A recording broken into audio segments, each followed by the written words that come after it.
Let me share with you 40 years of coaching business knowledge and actually distilled in 20 minutes or less. Okay.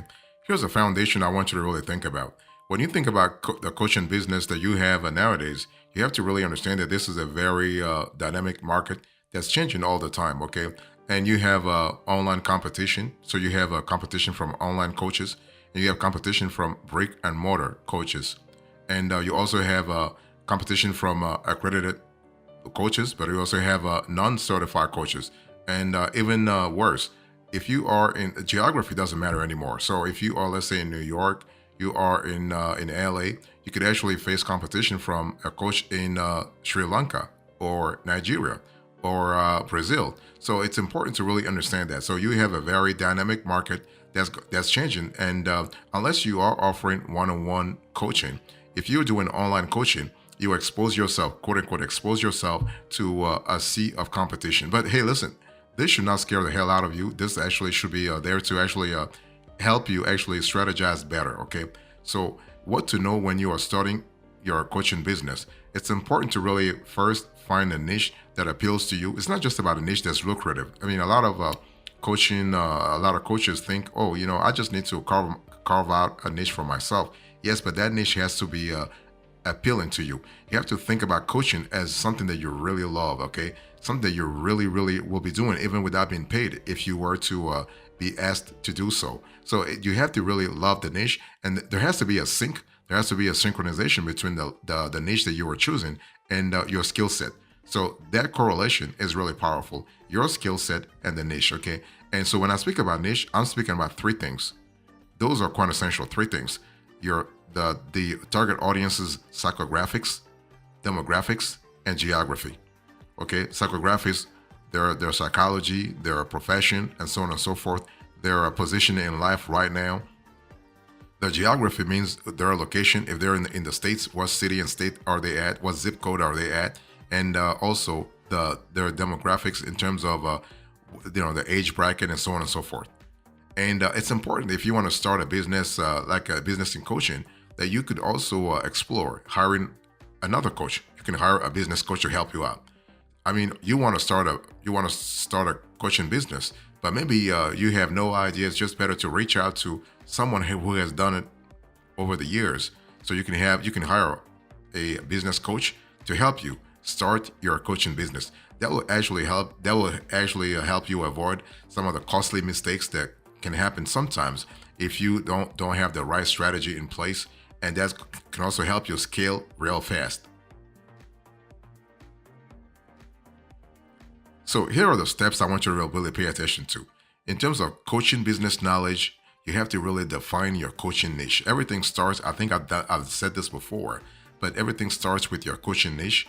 And so any good coach training program will give you the basic skills to coach practically anyone. However, anyone is not a good target market. Don't make that mistake and really go after a market that doesn't exist, or a market that does not appeal to you, or doesn't sync with you, doesn't connect with you. Okay, do you want to coach people on their careers, their relationships, their health, their business? Are you a career coach, a life coach, a business coach, a wellness coach, so on and so forth? You got to have a clear idea, okay? But you have to really pick a profitable coaching niche. It's important. So if you think about profitable coaching niche, you got to ask yourself once again, where is the money at? That's number one. But what am I good at? Number two, what do I really love doing? Do I want to have a tutoring company? Do I want to really do a career coaching? Do I want to do things online or offline? That's important to think about it. Number two, you want to research your ideal coaching client. Okay, everything revolves around your ideal persona. Okay, don't really waste time going after a target audience that doesn't appeal to you personally. Okay, you want to study your ideal coaching client, and if your niche is, for instance, career coaching, you want to identify who you are coaching. Are you a career coach for new moms who are returning to the workforce, or for tech professionals who are burned out? Are you a relationship coach for newly divorced women, or for newly married couples? So see, the thing is, that's how you want to really position yourself. It's how you position yourself. Okay, so identify your target audience. Ask yourself a quick question: who do you want to help, and with what? and why do you want to help them? What kind of pain points you want to solve, and what are your solutions? What is your remedy for their pain points? Okay, so that's important for you to have a clear idea. And by the way, when you choose your target audience, big question is: are your clients willing and able to pay? Because see, you're not a philanthropy, right? So the revenue aspect of things has to be clear so that you don't work for free. Okay, make sure that your clients are willing and able to pay for your services.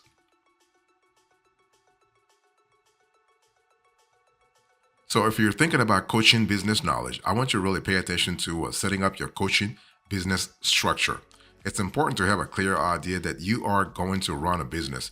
You're not just being a random coach, actually seeing people in the streets and actually charging here and there. No, charging a few bucks here and there. You have to have a legit business so that you can really generate revenue on a consistent basis. So when I say you want to set up your coaching business structure, I'm talking about first of all setting up your business. You can choose an LLC, you can choose an LLP, you can choose to be a corporation, S corporation, C corporation. You can choose to be whatever. Okay, but it's better to have a company. Don't be a sole proprietorship. Even if you are a one person coaching business, you do not want to really be a sole proprietorship, because the sole proprietorship type of quote unquote business structure doesn't offer the same protection that you would have with an LLC, for instance. Okay, and so after setting up your business, and you want to think about whether you might need some licenses and insurance. So depending on the coaching niche you want to go after, there are certain industries, and there are some regulatory bodies. There are some cities and states in the country, and even internationally, that require you to have licenses or certificates. And don't forget about insurance. Insurance is really important. You want to really plan your business properly. Think about revenue streams and think about cost. Think about cash inflows and cash outflows. Okay, how are you going to acquire clients? How are you going to monetize their? How are you going to incentivize? How are you going to encourage them to convert into paying clients? Okay, so cash inflows and cash outflows, very important from an accountability point of view. You want to create also a business plan for your coaching business. So you want to learn how to become a great coach, develop a coaching methodology. You want to systematize client onboarding. You want to run effective coaching session. You also need to develop your coaching methodology, because every coach is different, and you are probably different than me, and you're different from your next door rivals. Okay, and you also want to set up a client acquisition and onboarding process. By the way, everything I'm telling you, you have coaching software that can help you automate everything. So you can have the whole process from A to Z. You don't have to do it yourself, and you don't have to do it manually. By the way, so when I speak about the setting up a client acquisition and onboarding process, you have to understand that this incorporates things like scheduling calls, holding calls, and onboarding new clients. I mean, you need to generate revenue. Coaching is a business. Coaching is not a side gig. Coaching is not something you do on the side. This is a full-time business.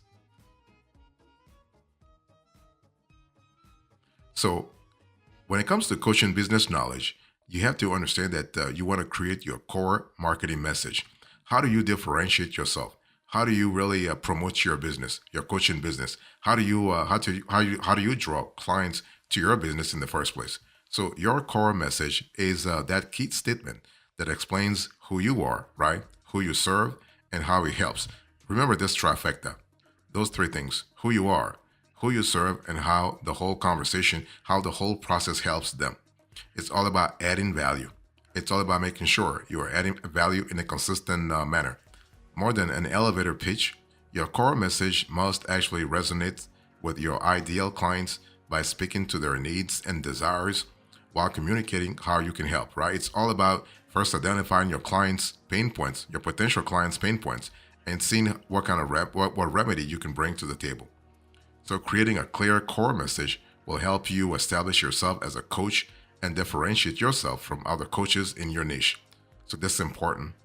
And next, you want to create your coaching packages. This is how you can really like stabilize your revenue generating machine. If you want to transform your coaching business into a sales machine that generates money consistently, having a coaching package is really help. Okay, I mean, you have to understand that clients don't buy coaching packages; they buy the transformation they can achieve through a coaching package. But you still want to set up coaching packages as opposed to offering only a single sessions with the goal of supporting your clients to achieve what they want to achieve in the first place. So even though each client is different, when you know your ideal clients, you can identify and understand their main challenges and desires and create packages that actually support them in achieving that, right? That's what you want. Really, the pain points. You want to really solve the pain points. So creating compelling coaching packages can really also help you serve your clients in a deeper way while allowing you to better manage your own time, energy, and finances. Remember, you need to stabilize your the financial foundation that your coaching business has. Otherwise, you can't really scale this business at all.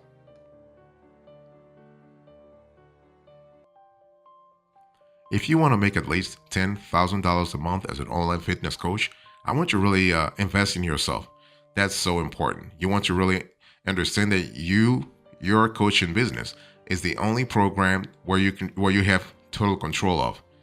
Okay, it's the only program over which you have total control, and it's one of those things where if you invest in yourself, it's going to pay big time, especially when you set things up properly.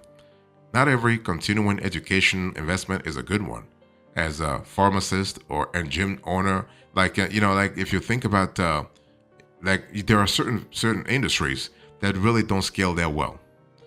But the thing is, you have to really be a little innovative in the way you think. So, creative innovation. If you're, let's say, if you're operating on slim margins, it makes a little sense to add thousands of dollars to your credit card balance by attending pricey conferences and seminars. It's all about the ROI. It's about input versus output. It's how much you invest in your coaching, in your online fitness coaching business, and how much you intend to really eke out as profit or revenue over time. Okay, there are a lot of ways to invest in yourself while staying within a budget. By the way, so you are able to you can actually use you have like free online courses, decently priced online courses also. Okay, and you can also see how much you can really scale real fast. As a matter of fact, you can also think about professional education. So, gaining advanced and specialized personal training certifications is one way to learn. And so, also one way to earn big time. Okay, so you're able to actually make more than $100,000 a year. Okay, that's really good, especially if you hold multiple certifications. Okay, also, you can think about being a coach to other online fitness coaches. So you can be a coach to other coaches.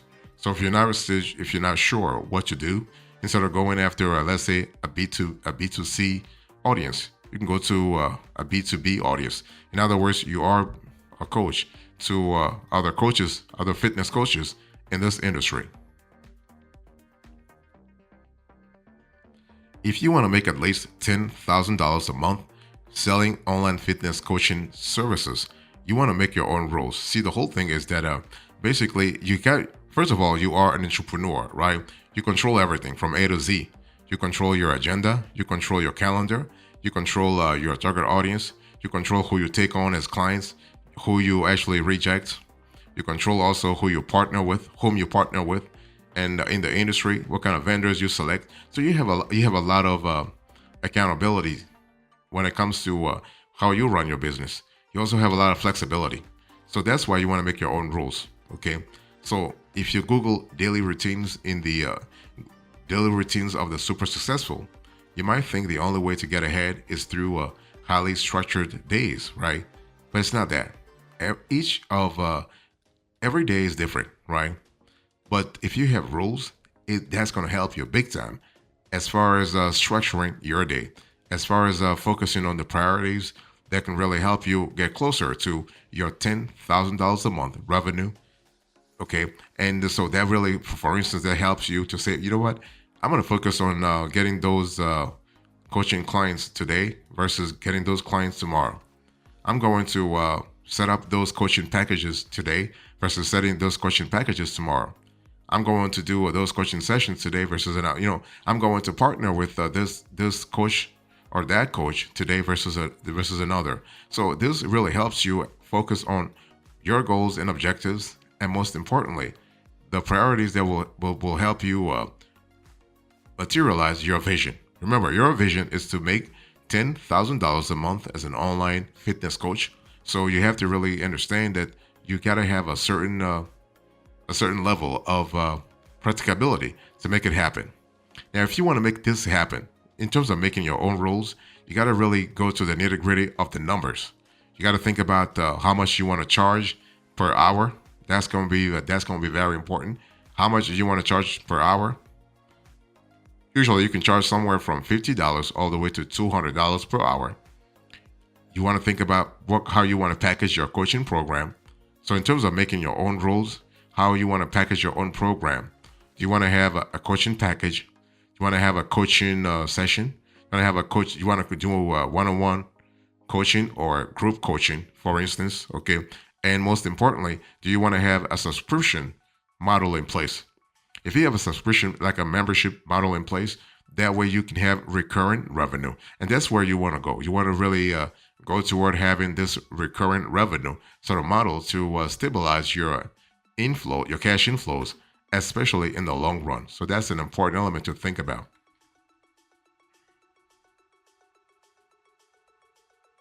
If you want to make $10,000 a month as an online fitness coach, do not limit your options. Never limit your options. This is important from several perspectives. When I say don't limit your options, for instance, you want to look at several niches. Okay, when it comes to online fitness coaching, you can coach Generation Z, you can coach retirees, you can coach middle-aged women. You can really coach a lot of audiences. So do not limit your options. Don't say, I'm only focusing on that niche. No, having several eggs in the proverbial basket is really good. Okay, diversification is really cool because it's going to help you actually stabilize your revenue flow.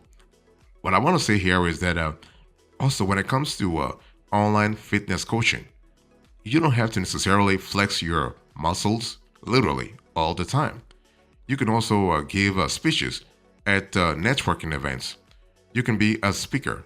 Okay, so basically you can also make money through speaking engagement. So that's also another opportunity when it comes to not limiting your options.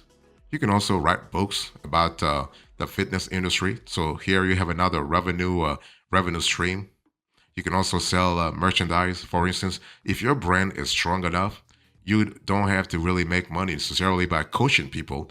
You can just sell merchandise. You can sell merch. So if you sell merch, you can really scale real fast because you don't have to work 24 hours a day to actually earn at least $10,000 a month.